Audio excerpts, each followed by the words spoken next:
언젠가 한 번은 일을 하다가 칼에 손가락을 깊이 베인 적이 있습니다.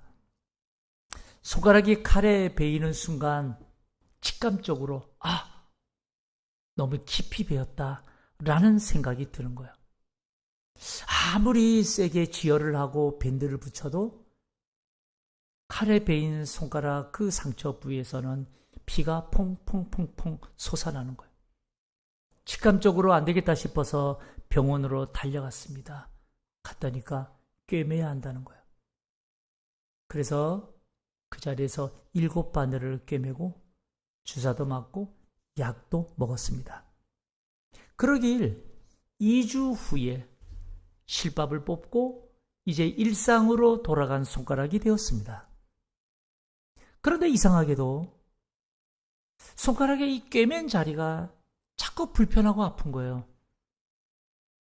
때로는 부풀어 오르기도 하고 때로는 그 상처 부위를 만지면 아프기도 하고 왜 그럴까? 혹시 잘못된 것 아닐까 걱정했는데 알고 보니까 여러분 우리 살을 꿰매어 상처가 아물 때 이 상처가 아무리 겉으로 보기에는 아물어도요 그 속에서 새 살이 돋아나는데 그래서 조금은 아프고 때로는 붓기도 하고 불편하다는 거예요. 그래서 저는 그때 깨달았어요. 상처가 아무는데도 이런 불편함, 아픔이 동반되는구나. 여러분 우리 삶에서는 어떨까요? 살면서 겪는 여러 가지 어려움들, 환난들이 있어요. 그런데 그 환난들이 해결되는 데에도 어려움이 있더라. 우리의 고난의 삶에서도 그 고난이 해결되는데도 여러분 그냥 해결되지 않아요. 죽을 만큼 힘들고 정말 참을 수 없을 만큼 아픔을 겪어야 되고 그래서 내 인생 여기서 끝이구나 벼랑 끝에 섰을 때 그때서야 비로소 그 힘든 일이 해결되는 일 수없이 경험해요. 왜 그럴까? 오늘 본문을 보면 이스라엘이 바벨론에 의해서 함락되었습니다. 그리고 그 백성들이 바벨론의 포로로 다 끌려가 사는 거예요.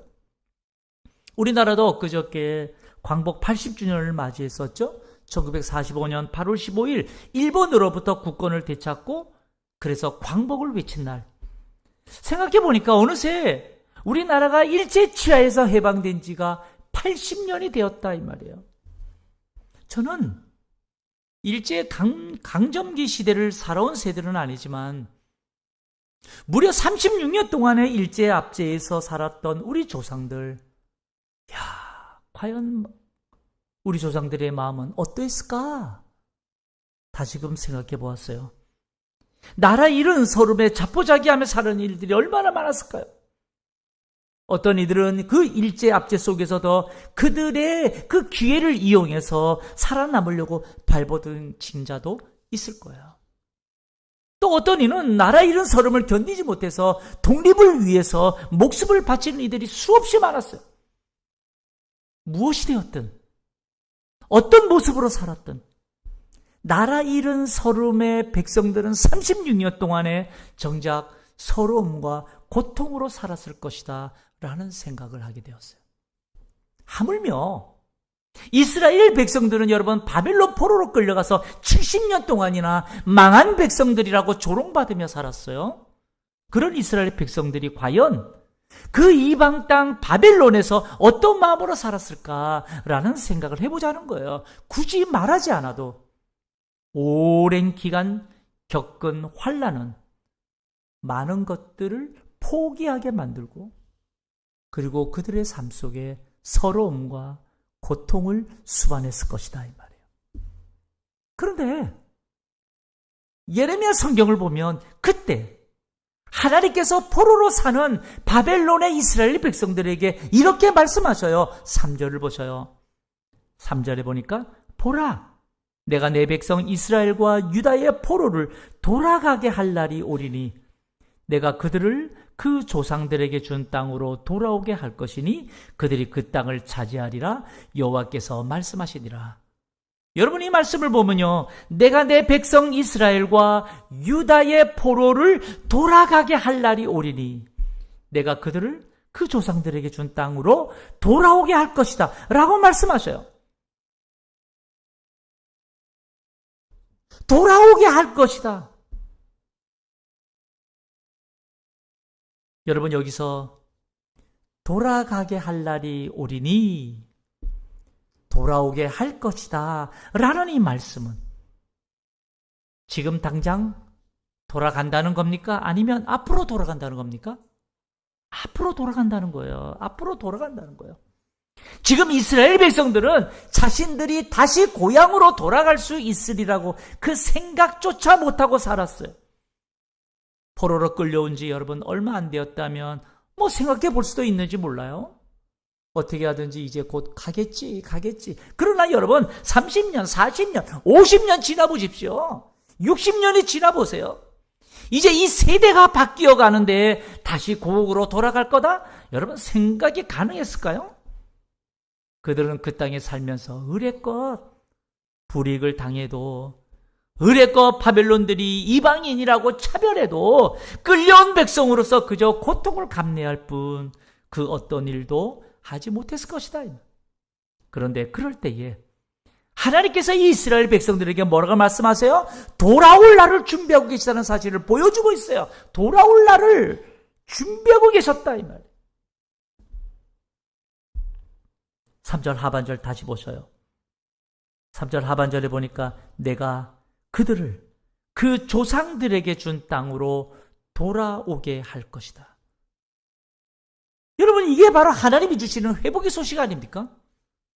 회복은 인간의 계산으로 되는 것이 아니라 하나님 계획 속에서 이루어지는 것임을 말씀하고 있어요. 회복은 하나님의 계획 속에서 이루어지는 것이다 이 말.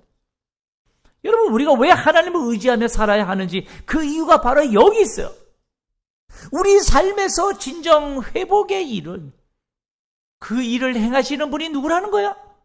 하나님이시라는 거야. 오랜 고난으로 모든 희망과 꿈들을 포기하고 있을 때 그 희망과 꿈을 회복시킬 길을 여시는 분이 바로 우리 하나님이라는 사실이 성경 우리에게 보여주고 있다 이 말이죠. 이를 믿으시기를 축복합니다. 그렇게 생각해 보세요. 저와 여러분의 삶에서도 무너진 것들이 얼마나 많나요? 우리의 삶에서도 여러분 잃어버린 삶의 기쁨들이 얼마나 많습니까? 우리 삶에서도 식어버린 내 믿음의 열정들 많을 거예요. 그런데 하나님께서 돌아오게 할 것이다라고 말씀하고 계셔요. 내 삶에 무너진 것들을 다시 회복할 길을 여신다고 말씀하셔요. 이 말을 들었던 이스라엘 백성들 어떤 마음이 들었을까요? 쉽게 말해보면 기도하다가 하나님의 응답의 말씀을 들려주셨어요. 기도하다가 하나님께서 여러분 회복의 말씀을 내 마음속에 깊이 새겨주셨어요. 그러면 여러분 마음이 얼마나 기쁠까요? 아마도 훨훨 날 것 같고 펄쩍펄쩍 뛸 거예요. 왜이죠? 이제 됐다. 이제 이 지긋지긋한 고통에서 벗어났다. 이제 이 인생의 무거운 짐이 이제는 해결됐다. 그래서 좋아할 거예요. 그런데요, 여러분 우리가 살면서 이런 경우, 이런 확신의 일들, 응답의 일들을 만나고도요, 정작 우리의 현실 어떨 때가 더 많아요? 하나님의 확신, 응답의 말씀을 받았음에도 불구하고 현실은 변하지 않을 때가 더 많아요. 응답의 말씀을 들으면 금방 해결되고 금방 회복시켜 줄 줄 우리가 알지만, 그런데 여러분 아무리 응답해 주겠다는 말씀을 받았어도 금방 이루어지지 않을 때가 있다 이 말이에요. 그럴 땐 오히려 어때요? 더 마음이 답답하고 고통스러울 거예요. 응답의 말씀 이전에도 고통스러운데 응답받은 말씀 이후에도 고통은 여전하다 이 말이에요. 도대체 이게 뭐냐 이 말이죠. 왜 회복해 주신다고 하면서 우리에게 이 고통은 계속 있게 하시느냐라는 거예요. 여러분, 여기에 큰 문제점 하나가 있습니다. 3절을 다시 보셔요. 3절을 다시 보면, 보라, 내가 내 백성 이스라엘과 유다의 포로를 돌아가게 할 날이 오리니 내가 그들을 그 조상들에게 쭉 말하면서, 여기 보면 돌아가게 할 날이 오리니 라고 말해요. 돌아가게 할 날이 온다는 것은 아직은 돌아가게 할 날이 임하지 않았다는 거예요. 돌아가게 할 날이 언제일지는 몰라도 지금 당장 돌아가는 건 아니라는 거예요. 그러니 생각해 보세요. 돌아갈 날이 오겠다라고 말씀하시면 우리는 여러분 어떤 생각을 해요? 아, 이제 금방 돌아가겠구나. 금방 돌아갈 줄로 기대합니다. 그런데 지금 말씀을 보면 금방 돌아간다고 말씀하는 게 아니에요. 그러니 지금 돌아간다와 앞으로 돌아갈 것이다 라고 하는 이 두 말 사이에, 우리의 이 기대 사이에는 간격이 있어요. 하나님의 때와 내 때.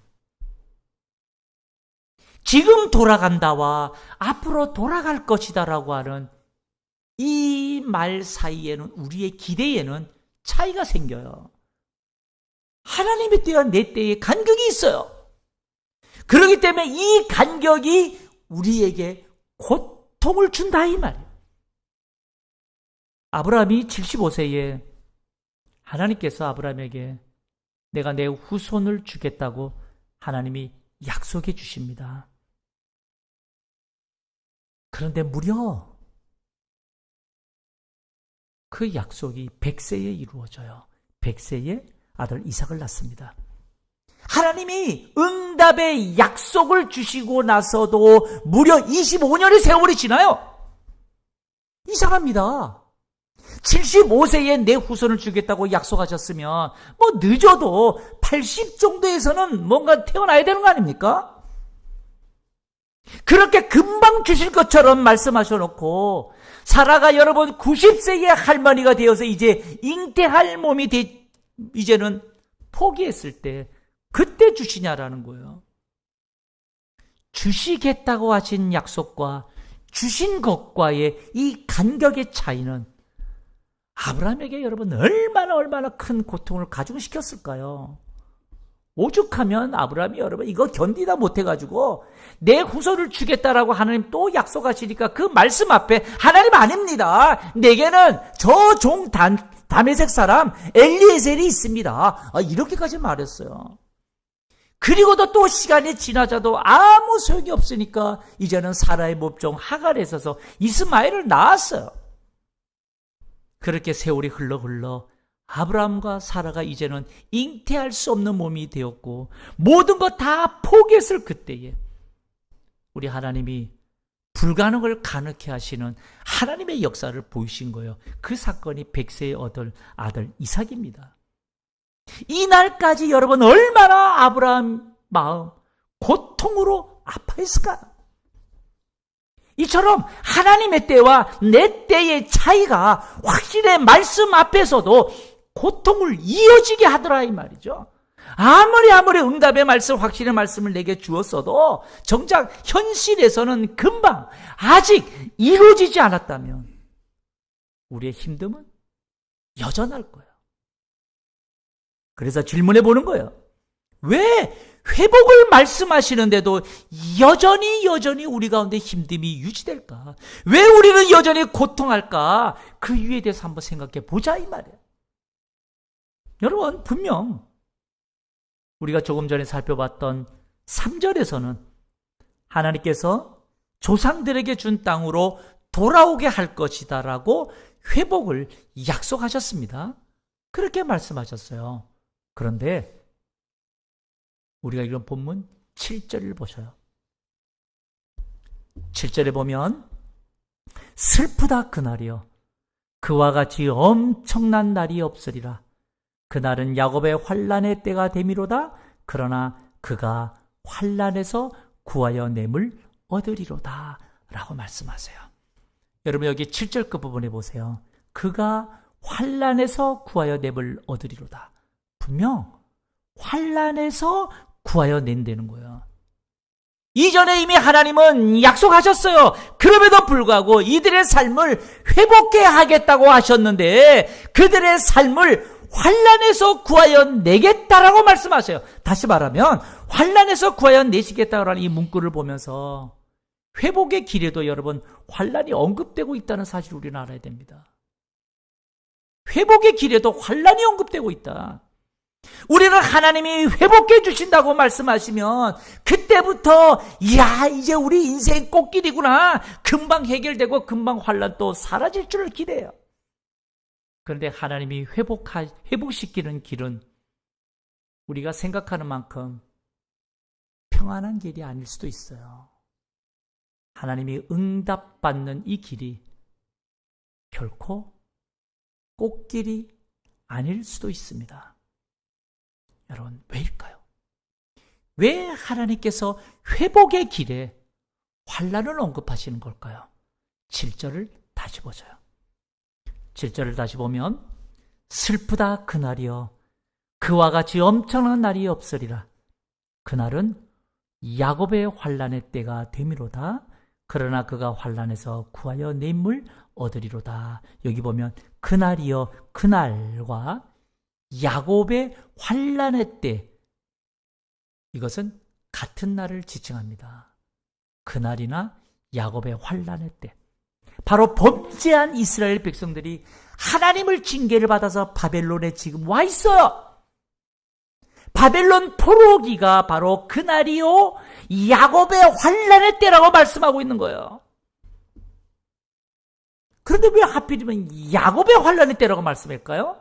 야곱 이름은 여러분 어떤 생각이 제일 먼저 떠올라요? 야곱 이르면 교묘한 술수로 장자의 권리를 빼앗으려 하는 것, 아버지를 속여서라도 내 원하는 것을 쟁취하려고 하는 야곱의 그 욕심. 성경은 야곱이라는 이름을 우리가 하나님을 인격적으로 하나님을 의지하는 것보다는 오히려 하나님 인간적인 것을 우선하는 죄를 지적할 때에 야곱이라고 하는 사람의 이름을 사용하는 것을 보게 돼요. 우리가 하나님보다도 인간적인 것을 우선하는 이 죄를 지적할 때 야곱이라는 이름을 사용한다 이 말이에요. 그러니까 지금 이 바벨론 포로로 살고 있는 이 이스라엘 백성들이 겪는 고난은 야곱과 같은 죄를 지금 이들이 지고 있는 거예요. 하나님보다도 인간적인 것들을 더 의존하고 있는 죄 때문에 겪는 고난임을 하나님이 지금 지적하고 있어요. 그러니까 하나님 회복의 길에 왜 야곱 같은 죄 때문에 얻는 환난이 언급되고 그 환난이 없어지지 않는 그 이유를 알아야 돼요. 여러분, 그 이유가 뭔가 하면 하나님은 회복하는 길에 환난을 통해서 우리의 죄가, 야곱과 같은 죄가 정결케 되기를 원하시기 때문입니다. 정결케 되기를 원하셔요. 회복의 그 길에서 우리의 죄가 정결케 되기를 원하신다 이 말이에요. 그래서 여러분, 환난은 우리 마음을 어떻게 만드는가 하면 힘들게도 만들지만 하나님 앞에 겸손하게 만들어요. 참 보면요, 우리들은 꼭 어려움을 겪어야, 꼭 환난을 만나야, 꼭 두들겨 맞아야 낮아지더라 이 말이에요.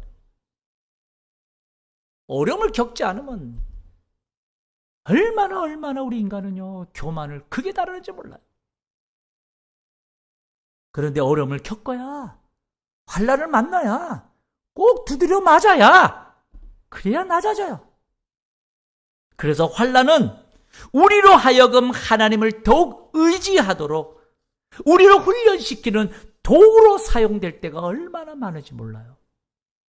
그러니 어쩌면 우리 삶에 하나님이 회복을 말씀하셔도 그 회복의 길에 환난이 있는 이유는 여전히 내 안에 뭐가 있다는 거예요? 하나님보다도 인간적으로 하려는 죄의 뿌리가 남아있다는 거예요.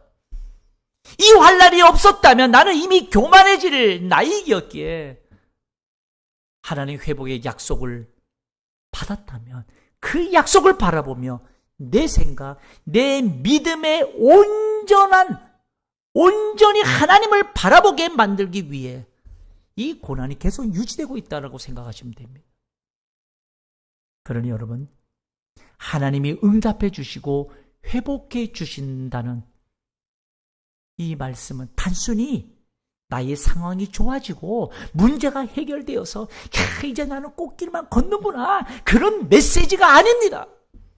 하나님이 내게 확신의 그 심령의 터치를 주신 것은 이제 나는 됐구나, 이런 마음을 주시는 메시지가 아니에요.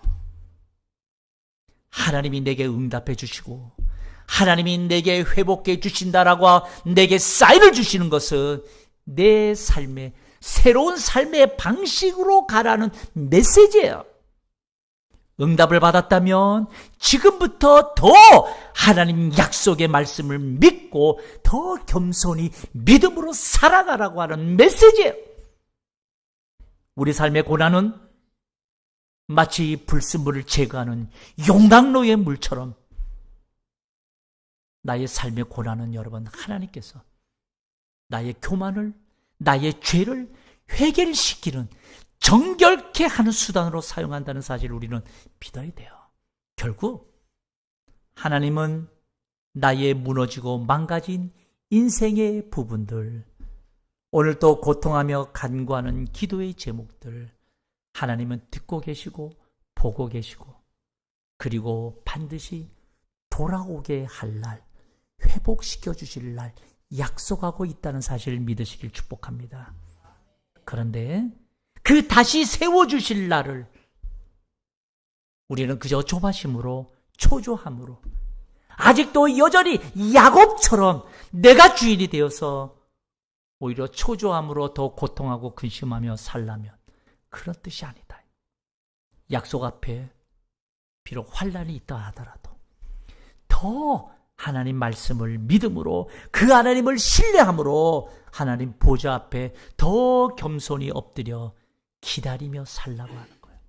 그럴 때 하나님이 뭐 하셔요? 하셔요. 그때 하나님이 하십니다. 우리 하나님이 내 걸음걸음을 인도하십니다.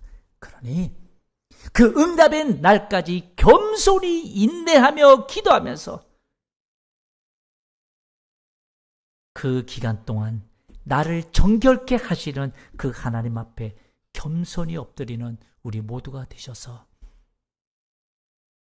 오늘 이 순간 우리의 모든 것 다 회복되는 놀라운 주님의 은혜의 주인공들 되는 우리 귀한 성도님들 되시길 주님의 이름으로 축복합니다.